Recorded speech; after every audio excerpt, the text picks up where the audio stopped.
venho propondo a celebração de um novo grande pacto entre os três poderes. Será que não está na hora? O presidente brincando de presidir o Brasil. Não nasci para ser presidente. Os Três Poderes, um podcast de Veja. Olá, está começando mais um podcast Os Três Poderes. Hoje sem um dos poderes, Augusto Nunes, que não pôde participar, mas contamos com a presença de Dora Kramer, diretamente do Rio de Janeiro, e Ricardo Noblat, em Brasília. Eu sou a Natália Nogueira e eu vou intermediar essa conversa diretamente dos estúdios de Veja, em São Paulo. Bom, começando pela capa de Veja dessa semana, né? Vimos aí que o coronavírus chegou ao Brasil. Ele está entre nós. O Ministério da Saúde disse que estamos preparados. Mas o que eu queria conversar com vocês é que, além da questão de saúde pública, né? Já podemos ver aí as consequências na economia. O dólar batendo 4,50, a bolsa desabando, as exportações caindo, o mercado mundial todo em retração. O Brasil acaba perdendo exportações e aí, Noblat, eu queria saber como é que fica esse cenário para o Brasil. A gente tem que separar um pouco, se é possível separar, o efeito coronavírus nesse desempenho da Bolsa de Valores, dessa subida, nesse crescimento do valor do dólar, de outros fatores, como, por exemplo, os fatores internos de governo, desempenho de governo, essa coisa toda. Coronavírus até eu acho que demorou, por tudo que eu observo e vejo e leio, demorou a chegar por aqui, mas chegou finalmente. Ele estava esperando carnaval, Noblat. É uma boa observação. Como acabou o carnaval, o coronavírus chegou. Se vai se alastrar, se não vai, ninguém sabe. Por enquanto você tem uma onda inicial de pânico, o que também é natural. As pessoas começam a dizer, olha, apareceu o primeiro caso, já tem 300 suspeitos, que hoje parece que essa quantidade já diminuiu para 162, uma coisa mais ou menos desse tipo. Será assim até que piore ou até que fique do tamanho que está. Agora, há o componente também em toda essa mexida na Bolsa de Valores e tudo, que não é de hoje, que já vem de antes. Você teve agora, pelo fato de termos tido o carnaval, a Bolsa de Valores ficou fechada durante alguns dias. No que ela reabriu, a queda que ela teve anteontem, por exemplo, de 7%, a queda de volta, vamos dizer, é como se ela realizasse num dia só o que realizaria em 2 ou 3 dias. Ontem a queda foi de 2,90. O dólar batendo onde está batendo também era uma trajetória que já se desenhou e que já começou a acontecer antes mesmo dessas primeiras notícias do coronavírus. E você tem também nessa questão econômica e nesses indicadores que estão sendo postos, a questão do desempenho do governo nisso ou não, de maior, vamos dizer, assertividade do governo, de criação de casos, de problemas, de crises ou não. Há um componente que a gente nunca vai saber. Me impressionou muito bem, ou me impressiona muito bem até agora, o desempenho do ministro da Saúde. Esse tem tido um comportamento muito correto, aliás, desde o início do governo. É um deputado, um médico, o Mandetta, com muita experiência nisso, e que conseguiu, ao longo desse tempo, se manter à margem dessa gritaria, dessa balbúrdia que caracteriza o governo do presidente Jair Bolsonaro. Eu acredito que nas coisas que ele tem dito e na capacidade que o Brasil, enfim, tem de enfrentar uma situação dessa, por pior que ela seja ou possa se tornar. Bom, então eu vou começar por onde o Noblat terminou, que é o desempenho do ministro da Saúde. Concordo plenamente, acho que ele tem tido uma posição, uma atitude, uma participação bastante moderada, bastante, não sei se ainda eficaz, né? Porque isso a gente vai precisar ver nas medidas, né, Noblat, que vão sendo tomadas, nos resultados e tal. Mas pelo menos no desempenho como figura pública, né? O que é mais ou menos uma exceção nesse governo, concordo plenamente com você. E quanto aos efeitos, na economia mundial, claro, porque o mundo compra da China, né? Quando a coisa veio de lá e atingiu as atividades da China, evidentemente que isso atinge o mundo todo, né? Ou pelo menos boa parte ou a maior parte do mundo. E quanto aos efeitos internos ou as consequências e as causas internas dessa alta do dólar e de toda um abalo na economia, tem realmente esse fator do governo, das confusões que o governo cria, colocando em risco o andamento das reformas, adiando ou atrasando, eu não sei, o cenário, pelo que a gente vê agora, de atrito, no momento, eu poderia dizer que essas reformas, neste ano, correm sério risco. Então, eu acho que do ponto de vista interno, do que interessa a gente, esse é, no momento, o risco principal, que é o desempenho, as atitudes do governo, notadamente e principalmente do presidente da República. Falando em presidente da República, né, a gente tem aí uma manifestação marcada para o dia 15 de março, por grupos que apoiam Bolsonaro. E a bandeira ela é críticas ao Congresso Nacional, né, não sei se posso chamar assim, de parlamentarismo branco, né, que seria uma tentativa de impedir o presidente de governar e de utilizar o dinheiro como a presidência bem acha que deveria. Você acha que essa briga, Dora, entre o Executivo e o Congresso, a gente pode dizer que acabou azedando as relações, principalmente no momento em que o governo precisa do Congresso para aprovar as reformas tanto administrativas quanto tributárias? Eu acho que dá para afirmar sem dúvida alguma. Agora, quem imprimiu essa dinâmica, né, foi o presidente Jair Bolsonaro, quando se elegeu e assumiu o governo, querendo fazer do Congresso um sparring muito fácil, né, se aproveitando da má imagem que tem o Congresso diante da população. Tratou o Congresso como se ele fosse um ajuntamento de malfeitores. O que fez o Congresso? O Congresso reagiu e resolveu se mostrar muito mais ativo. E no primeiro ano, no ano passado, conseguiu com isso e conseguiu até aprovar o tal do orçamento impositivo que está dando essa briga toda agora, né? Então, o presidente optou por não ter uma base, por dizer assim, não vou fazer a política tradicional, mas também não fez uma política eficaz, porque você poderia não fazer as coisas como eram feitas antigamente, na base do troca-troca ilegal e imoral, mas poderia ter sido feito construído um outro tipo de relação. E o presidente não quis isso, ele apostou no atrito. Eu acho que a consequência está vindo agora. E eu acho também, todos os sinais estão postos aí, de que uma solução, pelo menos temporariamente, poderá vir do Congresso. Por que eu digo isso? Porque, apesar das críticas mais ácidas, o presidente da Câmara, Rodrigo Maia, já deu sinal de que é preciso botar essa bolinha no chão, e o presidente do Senado, Davi Alcolumbre, já hoje trabalhando ativamente para que essas relações, principalmente por causa dessa questão do tal do protesto convocado, que ele inclusive está aconselhando o governo a trabalhar para esvaziar esse protesto, essa manifestação, ou pelo menos circunscrever as bandeiras e as palavras de ordem a coisas razoáveis, né? Então, nesse momento, o Congresso, acho que mais uma vez assume protagonismo, desta vez no papel de bombeiro. Eu acho que tem que separar duas coisas aí na análise desse episódio mais recente, que é esse das manifestações marcadas para o dia 15 de março e do endosso dado pelo Bolsonaro a essas manifestações. Uma é as manifestações propriamente ditas.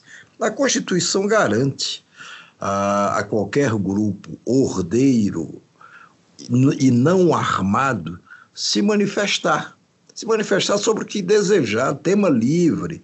Você pode, e isso talvez seja uma das belezas e ao mesmo tempo é uma fraqueza das democracias, Quer dizer, ela protege o direito até das pessoas irem para as ruas e se manifestar contra ela, a democracia. Pedir a revogação da democracia, pedir uma ditadura, pedir um sistema autoritário, qualquer coisa pode, feito dentro do respeito à lei e à ordem, você pode se manifestar livremente. Portanto, a convocação dessas manifestações pelos chamados grupos conservadores e patriotas, que é assim que eles se assinam, essa convocação é legítima e que façam a manifestação do tamanho que quiserem ou que puderem fazer e que isso se reflita ou não, que isso no jogo político. A outra coisa é o presidente da República, que qualquer coisa que ele fala repercute intensamente, mas ainda num regime presidencialista como o nosso, o presidente da República vir não só endossar essas manifestações que se anunciam como manifestações contra o Congresso Nacional e também contra a Justiça, ele vir e dar o seu endosso. Mas por quê? Isto não cabe, isto não tem cabimento. Os três poderes da República, como está estabelecido na Constituição, eles são independentes, mas eles devem trabalhar em harmonia. Não cabe a um presidente da República vir agitar e pedir que os seus devotos encham as ruas para protestar contra os outros dois poderes. O que ele faz com isso é uma ameaça, ele tenta jogar os seus devotos contra os outros dois poderes. E isso é grave. E isso é uma coisa absolutamente censurável, reprovável. E não é a primeira vez que o Bolsonaro faz isso. É porque as coisas acontecem tão rapidamente, se sucedem tão rapidamente, que a gente esquece. Em maio do ano passado, portanto, fará daqui a pouco um ano, no dia 17 de abril, Bolsonaro distribuiu um texto horroroso de um analista de economia que dizia que o Bolsonaro não estava podendo governar porque o Congresso não deixava, porque a Justiça não deixava. Ele fez a mesma coisa, compartilhou pelo WhatsApp e provocou manifestações a favor dele que aconteceram no dia 26 de maio, dali a mais uma semana ou 10 dias. Quer dizer, ele repete o mesmo ritual. Agora, eu nunca vi, como a Dora, inclusive, já escreveu hoje na revista Veja, eu nunca vi um presidente da República ou um governante chamar uma manifestação de rua quando ele, vamos dizer, não está no desespero, não está isolado. Só nessa situação, ou seja, o Bolsonaro está revelando toda a sua fraqueza ao se comportar mais uma vez assim. Inclusive a gente viu, né, 4 ex-presidentes criticando publicamente o ato. O Fernando Henrique foi o primeiro, dizendo que até uma crise institucional de consequências gravíssimas, né? Depois o ex-presidente Lula, a Dilma, o Sarney. Houve uma reação super negativa ao fato do Bolsonaro ter compartilhado essa mensagem. Dora, tem gente falando de impeachment, né? Porque o presidente teria cometido crime de responsabilidade ao convocar atos contra um outro poder.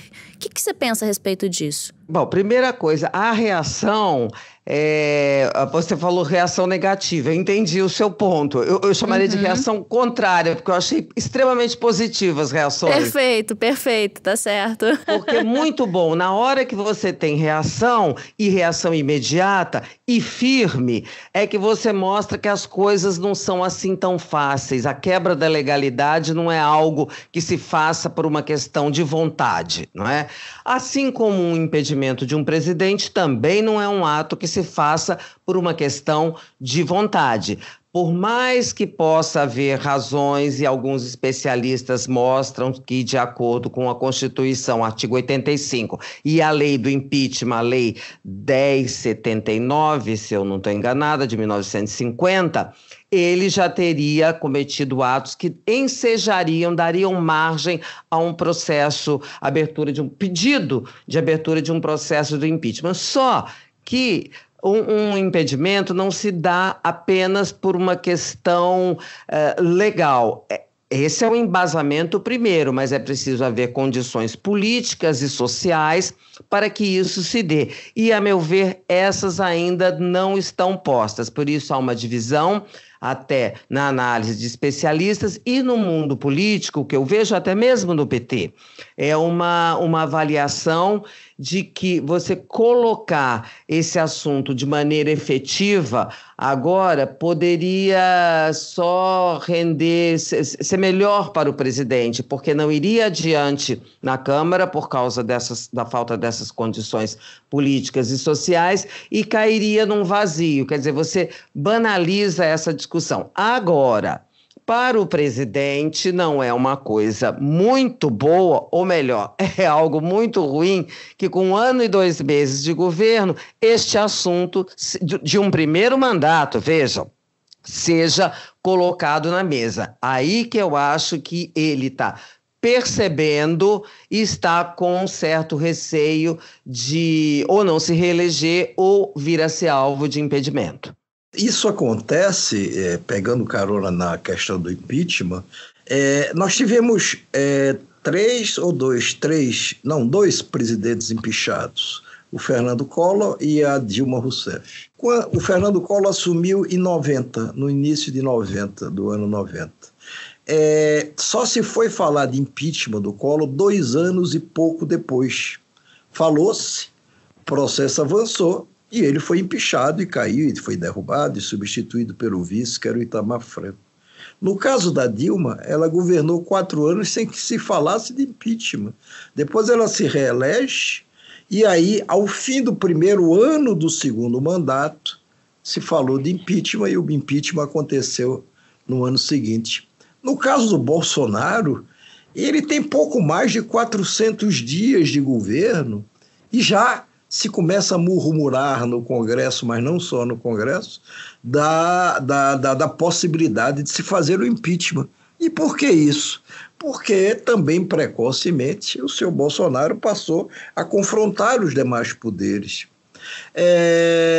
Ele sempre procede assim quando ele se sente acuado.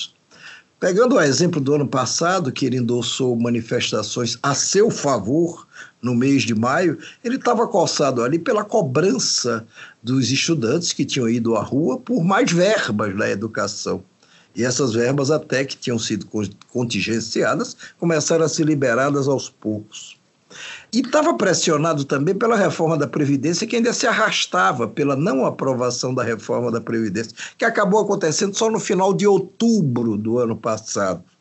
Agora, ele está acuado por uma série de outros problemas. Eu acho que o principal problema é a questão da economia, na qual ele depositava, não só ele, mas o mercado e tudo, muita esperança de que poderia deslanchar, talvez num ritmo mais rápido, e não deslanchou, está aí se arrastando a passo de cágados. Então ele tem isso, ele tem a questão recente da morte do miliciano, que foi enterrado, mas os seus segredos não foram necessariamente para o túmulo com ele. E ele tem, vamos dizer, a ineficiência de grande parte de sua equipe e o isolamento crescente dele, que chega ao ponto de que hoje, no Palácio do Planalto, você só tem militar como ministro. Isso nunca aconteceu nem na época da ditadura. E ele faz o quê? Ele faz o que ele sabe fazer, que é blefar. Principalmente enquanto os contrapesos da democracia funcionarem, e estão funcionando, não passa de blefe. É como se ele sentasse numa mesa de carteado, onde você tivesse grandes profissionais ali do baralho, e ele como um intruso. E aí ele não sabe direito o que fazer e começa a blefar. É isso que está acontecendo. Acho que o sistema tem dado demonstrações de força, de elasticidade, para lidar com essa situação. Agora, Noblar, até pegando aí o gancho dos militares, né, que no governo dele tem aí a participação, mas o cartaz da manifestação, né, é com fotos dos militares e gerou um mal-estar entre a classe, né? Primeiro, o general Heleno que começou, né? Mas os próprios militares não gostaram. Inclusive o general Santos Cruz, que foi membro do governo e não é mais, né? Por meio do Twitter, ele criticou o uso dos generais no cartaz para convocação de atos contra o Congresso. Você acha que a imagem dos militares, nesse caso, também fica prejudicada? Eu acho que acaba prejudicando, arranhando a imagem dos militares. Não é só esse episódio das manifestações convocadas para 15 de março. É também, vamos dizer, o excessivo número de militares admitidos no governo. E essa ostentação agora de tantos generais agrupados lá no Palácio do Planalto. Não tem como você dissociar hoje a imagem do Exército. Claro que há também elementos das outras forças, mas é basicamente do Exército. Não há mais como você dissociar isso do governo Bolsonaro. Não há mais também como você imaginar que o eventual fracasso do governo Bolsonaro não contamine, não arranhe, não provoque danos na imagem do Congresso, porque essa associação é muito visível, é muito assintosa. Os militares, você tem grandes quadros entre eles, mas não é necessariamente por serem militares, não é necessariamente pela sua formação, é também pela sua capacidade de cada um de fazer bem ou mal as coisas. Agora, o que é que fica parecendo? Fica parecendo que você não tem civis à altura das exigências do Bolsonaro para auxiliá-los no governo. E fica parecendo também que os militares acabam se aproveitando da situação para arrancar mais privilégios, mais benefícios ao longo desse governo. Imagina a situação se acontecer de repente você, numa próxima eleição em 22, de a oposição ganhar. Eu digo a oposição, eu estou falando mais à esquerda do que eventualmente um centro. A esquerda ganhar, como é que é? Como é que vai ser? Como é que vai ser essa convivência? Claro, está tudo lá estipulado na Constituição. Mas esse pessoal que ganha eventualmente vai dizer, vem cá, esses caras tentaram segurar o tempo todo o Bolsonaro, calçaram o Bolsonaro o tempo todo, politizaram de alguma maneira, ou se deixaram politizar por ele. E agora como é que a gente vai se relacionar com eles? Isso é ruim. Uma coisa é você ter quadros militares aproveitados, outra coisa é você ter uma predominância de militares na administração pública, que é o que você tem hoje. Alguma colocação, Dora? Sim, a reação, quer dizer, você não viu reações a favor, né, desse tipo, do vídeo do presidente dando apoio à convocação e com aquela publicação daquele cartaz com figuras militares, você não viu ninguém falando a favor. Viu gente falando contra, inclusive o vice-presidente Mourão, não é? E também o general Heleno dizendo que não autorizou, o Santos Cruz reagindo firmemente. É o seguinte, os militares levaram 30 anos para mais ou menos limpar a barra deles por causa da atuação na ditadura, não é? E agora eles correm sério risco de serem associados, quer dizer, não ao governo, porque ao governo já estão associados, concordo com o Noblar, não há como dissociar, mas se associarem a manifestações autoritárias. E isso é tudo que as Forças Armadas não querem, porque, evidentemente, não querem se meter numa empreitada que levou esse tempo todo 3 décadas para mais ou menos conquistarem de novo algum respeito da população. Então, eu vejo que uma preocupação deles, e é interessante também que se manifestem, e vem também, quando a manifestação dos militares se colocam, ela é mais um reforço àquele tipo de reação que eu falei anteriormente, que a qualquer manifestação aos avanços do presidente, cada vez mais aumenta o contingente de pessoas, de grupos, de entidades, de setores sociais que se manifestam contra. Eu não sei se ele está dando a real dimensão disso, porque a continuar crescendo, nessa proporção de reação, logo, logo a gente vai poder dar a isso um nome que se dava na época da ditadura, que é frente de oposição. só para acrescentar mais uma coisinha a esse comentário. Em 64, no governo João Goulart, aquela coisa toda, tinha os generais do povo, o almirante do povo, vamos dizer, e essa pregação, de alguma maneira, ela conspirava contra a hierarquia e a unidade das Forças Armadas. E esse foi um dos motivos pelos quais o Jango foi derrubado. Eu vi de ontem para hoje, vários cartazes distribuídos, ou mensagens distribuídas nas redes sociais com os generais do povo. Aí está lá a foto do general Mourão, do general Heleno, de um outro general, eu nem reconheço. Olha, como é que é? Quer dizer, antes general do povo era uma coisa negativa, agora general do povo é uma coisa admirável. Antes general do povo era uma coisa de esquerda, agora é de direita ou de extrema direita. Isso é bizarro. Isso é um absurdo. Como me pareceu um absurdo você ter hoje, quer dizer, como gatilho dessa convocação, aquele desabafo feito pelo general Heleno contra o Congresso Nacional na discussão sobre o orçamento impositivo. Agora, no ano passado também, em junho, não mais em maio do ano passado, o general Heleno volta com Bolsonaro de uma viagem ao Japão.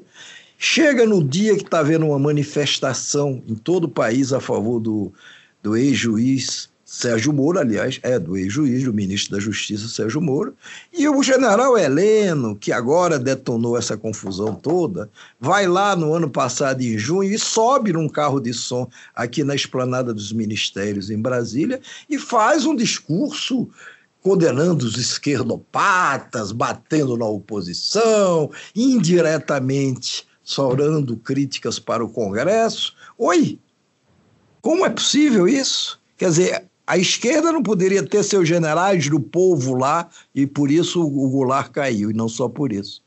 A extrema-direita pode ter seus generais do povo, almirantes do povo, ou o que seja. Isso não é bom para a democracia. Mas sabe o que eu acho, Noblar, uma coisa boa, que você não vê as manifestações de apoio a esse tipo de atitude do general Heleno. Você não acha?